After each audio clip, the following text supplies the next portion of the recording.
My mum and dad had me, nearly adult male, my sister teen and my brother young teen together. Mom died 8 years ago. Dad remarried 6 years ago and it wasn't easy for the three of us. Dad's wife, Rose, has a daughter who's a tween now. They also have 2 toddlers together. About a week after their wedding, my siblings snuck into my room in the middle of the night, sad about Dad being married and the changes that had happened. They asked if I felt like Mom was really gone now, and I said yeah. I asked them if they'd like to have something just for us, no new family involved, where we could remember Mom and talk about that stuff. They said yes. So I raised the money to buy a pretty lovely scrapbook, and about once a month, my siblings would sneak into my room at night and we'd put photos in and write memories we had, and I'd share the stories I remembered of Mom, since as the oldest I remembered her best and remembered the stories about her I'd heard. We never added Rose, our stepsister, or our half-siblings when they were born. We also didn't talk about it to Dad or anyone else. I knew he wouldn't love that we were doing it, so I kept it hidden in my room. 3 weeks ago, Rose went through my stuff and found it. She claimed she was cleaning up in my room, but I know she was snooping because I had it hidden in a place that she wouldn't be cleaning. She went through it, showed my dad, and they sat my siblings and me down and told us that it was a really unfair thing to have in the house, and how mean it was to do something like that with all the siblings involved. My brother said it was just for the 3 of us as real siblings. Dad told him that was a crappy attitude and asked what our stepsister and half-siblings were, if not real siblings. My sister said it would always be different. Rose said we should never have made something in our shared home where it excluded 3 of our siblings and would hurt feelings. She said we should have done something to bring us all together. My sister said that wasn't what she wanted. My dad sent them out of the room, and he and Rose told me I should never have gone along with it and how much it hurt my stepsister when she saw the book and heard what we'd been doing. Rose said it hurt her too, that she tried to make us all one family, and we made sure never to close that divide in the last 6 years. Dad told me he expected better from me. Am I the idiot? Not the idiot. People all grieve in different ways. None are more suitable than the others, and there's no specific timeline for it. Your stepmom was a total idiot for snooping through your stuff, and your dad was an idiot for not understanding this is how you all grieve your mom. It sounds like your dad and stepmom want the happy blended family no matter how you feel about it, and they want you to ignore any feelings otherwise. This firmly makes them the idiots. You should talk to a grief counsellor about this with your dad and Rose present, so they may understand your feelings are valid. It's memories of your mother, who Rose seems to want to erase. The only reason your father's wife has hurt feelings is that she snooped through your private belongings and got caught. The only reason her daughter is hurt is that Rose showed her your private belongings. This hurt was created by your father's wife, who is older and should know better. There's nothing wrong with trying to keep your mother's memory alive in a scrapbook. You have every right to hold on to the memories of your life before your mother died. This wasn't about excluding your step and half siblings, it was about trying to keep your mum's memories alive. Yeah, stepmother has gone out of her way to make this a bigger issue, but I'd be petty and say something like, we'd love to include Rose, stepsister and half siblings. What are their favourite memories of our mom? Or, I can help stepsister make a scrapbook about her late mom. Oh, her mom is still alive. Must be nice. Copy this and send it to Dad and Rose. Exactly. Lady, this isn't about you. It never was. OP, please take the book to your maternal grandparents. They will love it, can tell you new stories and it will be safe. No accidents where it's soaked or otherwise damaged. Update. They were going to destroy the book, but I was able to save it. I can't speak for my siblings, but I'm done with Dad after this. I only have a few months left and I won't be sticking around or trying any kind of therapy with them. I'm just done. I'll be grounded for a while, but I don't care anymore. At least it will just be me. My sister called our grandparents after everything went off and now they know. They want to try and help, but I don't see that working. Thanks for all your support. My wife, we'll call her Katie, has been pregnant for the past 4 months. We were initially very excited to learn that we would be parents after we'd been asked for years about when we were having kids by friends and family members, but it was pretty clear early on that Katie would be a miserable pregnant person. She started mistreating me in the first few months, and that bad attitude has only worsened as time passed. For example, she's been having morning sickness for months, but when I suggested that she eat a different diet, she yelled at me and told me that I didn't understand. And it's been like that with a lot of things. Finally, after Katie was whining like a child about her boss at work last night, I'd had enough. I confronted her and told her she was belittling me and ruining our relationship. I also told her I was trying my best to be helpful, but she kept pushing me away. She grew defensive and told me that I had no idea what she was going through and that her hormones were making her moody and sometimes irrational. I thought that this was a total cop-out and I told her so. I said, "You have decided to act the way you are and have made belittling me your little manipulative game. So next time it happens, I won't speak to you." She became furious, started yelling at me, and slammed the bedroom door shut. She told me that I needed to sleep on the couch last night, which I did, but even this morning she was still not over our disagreement. She wouldn't even kiss me goodbye as she left for work. I wondered earlier today if maybe her hormones are to blame for her antics and that I misjudged the situation completely, but I told myself that that couldn't be true, given how pervasive her abuse has been.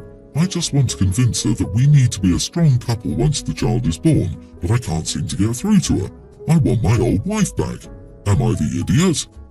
Edit. Examples of Katie's belittling. She knows that I have a hard job and that I want to relax and unwind when I get home, yet she wants to complain about her job. She clearly doesn't care about my time spent relaxing by watching TV or playing video games, and wants to make it all about her. I don't feel as though I'm being listened to when she does stuff like this. Seriously? God forbid your wife wants to talk to you after work. You are prioritizing video games and TV above your pregnant wife. Oh, buddy, you are so not ready to be a parent. Get over yourself, grow up, do better for your wife and child. Yep, you are the idiot, OP. It's clear that your definition of abuse and mistreatment is daring to have feelings and problems when you'd rather be playing video games and not appreciating condescending, useless advice. Good luck with your impending divorce. Oh boy, so it's abusive for her to have morning sickness and complain about her boss. Dude, I'm sorry you're no longer allowed to be the only whiny child in your relationship. She's not mistreating you. She's going through something which makes her life extremely uncomfortable right now. You should be supporting her now, not the other way around. And I think you don't even know how morning sickness works. A family friend was getting married nearby, so my sister asked if she and my nephews could stay with me because hotel rooms in the area are expensive. The house I'm currently living in I bought a few months ago. I barely have any furniture in it and don't plan on buying any more for a while because I plan on renovating and don't want it in the way. The only things to sleep on are my bed and a couch. I told my sister that. She said it was okay and that she would bring an air mattress for her sons to sleep on and she would sleep on the couch. I also told her that the couch was small, love seat sized and uncomfortable. She said it would be fine for one night. I also told her to bring their bedding because I don't have much besides what I use. The night of the wedding, my sister's sons were tired, so they left the reception early, around 9 p.m. I wanted to stay longer, so I told her I would get a ride home from someone else and gave her the keys to my house.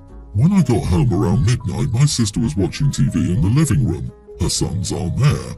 She explained to me that her air mattress wouldn't inflate, so she put her sons in my bed and said since my bed was big enough she could share with them and I could sleep on the couch. I said that wasn't happening. The couch is way too uncomfortable to sleep on and way too short for me. I'd be hanging off the end. I already have enough trouble sleeping and I had stuff I needed to do the next day. I tried to get the air mattress to work but it wouldn't turn on, so I got my spare blanket and set it up on the floor with the sleeping bag. My sister reluctantly got the boys up and off my bed. Once they were all in their spots, I went to bed and quickly fell asleep. The next morning, my sister was in a really bad mood. They all didn't sleep the whole night because the blankets I set on the ground weren't thick enough and it was uncomfortable. My sister tried sleeping on the floor, but her sons fought about sleeping on the couch because there wasn't enough room for the both of them. My sister said I could have checked up on them or let the boys sleep in my bed with me, but that's really weird, and I wouldn't have been comfortable with that. Plus, I'm used to sleeping alone.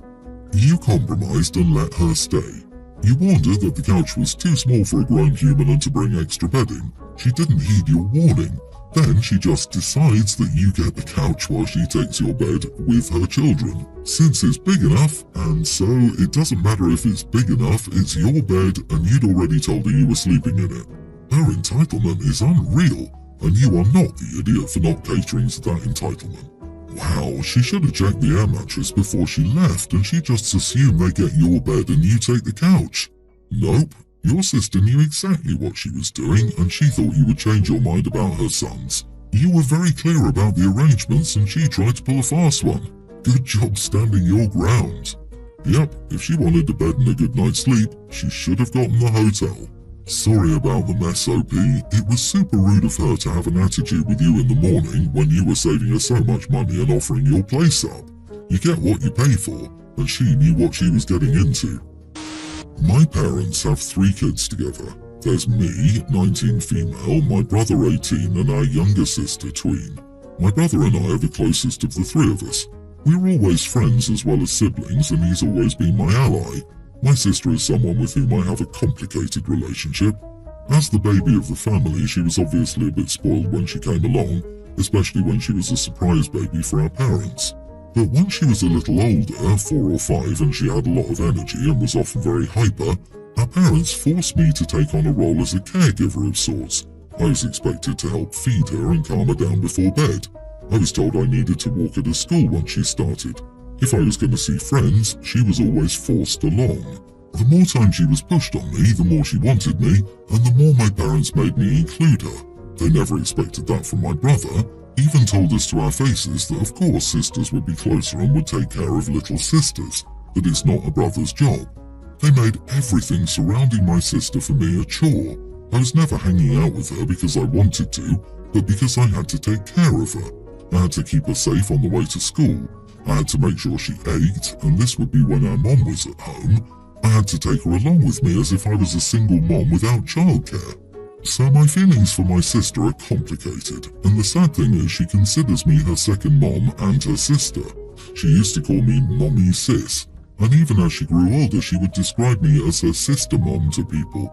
I found it hard to truly maintain a relationship with her, because I always want space and time from her to figure out my feelings, but I know it would hurt her if I did take that time, because she's so used to me being around. What happened is my brother and I went on a weekend trip with some friends of ours. My parents found out and told me I should have taken my sister along, and how awful it was that I was pulling away from my sister and spent far less time with her than I should be. They said they could clearly see I loved my brother more, and that's wrong. I snapped and told them they were misogynistic idiots for only expecting that kind of role from me, and that if they wanted to blame anyone for the way things were with my sister and me, then they should blame themselves for forcing me to take care of her when I was just her sister, not her parent. They told me I was not the only kid ever asked to take care of young siblings, and I'm the idiot for blaming them. Am I the idiot? Not the idiot. They made you her parent and didn't extend the chore to your brother. I can't believe they made you take your 7 years younger sister with you all the time, and even though you're now an adult, they're still at it. OP, your parents abused you. By the way, it's not your sister's fault, but I guess those are the consequences. Your parents have really failed at basic parenting. They pretty much forced you to take an adult's role when you were just a child and denied your sister having a normal sibling relationship with you. Also, did she even have a chance to make friends and be with children of her own age? Poor girl. I'm sorry for you and your sister, and I hope in the future you can mend your relationship, as none of you are at fault here. I, 25 female, have been married to my husband, 29, for a few years now. He has a younger brother who recently got engaged. I've known his brother's girlfriend for 4 years. We're not extremely close, but we hang out whenever there's a family get-together. Anyways, for her bridal party, she's asked me to be the maid of honor. She has 4 other bridesmaids composed of cousins and old school friends. I told her that I was very grateful that she'd asked me, but unfortunately, I don't have the time to do all the things expected of a maid of honor. I just had my first baby in November, and it's a lot. She has expressed wanting a bridal shower, bachelorette party, etc. I told her I could just be a regular bridesmaid. She seemed fine, but afterward my husband told me that she was venting to my brother and telling him that I was being cold to her. She thinks I'm lying by saying I'm too busy because I'm on maternity leave and that I have all the time in the world and all her other friends work full time. My husband agrees with me, but his brother called me and said I should try to be accommodating to her. I reconsidered and told her I would be her maid of honor if she covered half of the responsibilities, e.g. planning the bachelorette party. He said he would get back to me. The next day she calls me and asks me why I'm being so difficult. She says I'm the only one in the bridal party not working and that I should step up. I told her again that I was on maternity leave taking care of a baby, and it was actually even more demanding than full-time work. She ended the call quite upset. Am I the idiot for not being accommodating enough? Not the idiot. Maternity leave is not a vacation, and she's delusional to think it is. This is what happens in a society that doesn't appreciate parenthood. Even if you were on vacation, why would you give up your free time to run errands for her? She is entirely too entitled. You've offered two very reasonable alternatives, more than I would have, and both are being rejected as not enough. If she has the opportunity, she'll dump all of it directly onto you and then get mad at you when it isn't up to her standards. Run. Your brother-in-law can kick rocks as he's equally ignorant. Aside from an infant being full-time work, she's right about one thing: you're not working. So how are you supposed to afford a bachelorette party and a bridal shower on top of your bridesmaid's dress and other expenses? Those things are not cheap, and those responsibilities should be asked of someone she's close to, not someone she only hangs out with at family get-togethers. She just wants to use you as a party planner. So I would back out of this whole thing entirely. Attend as a guest only.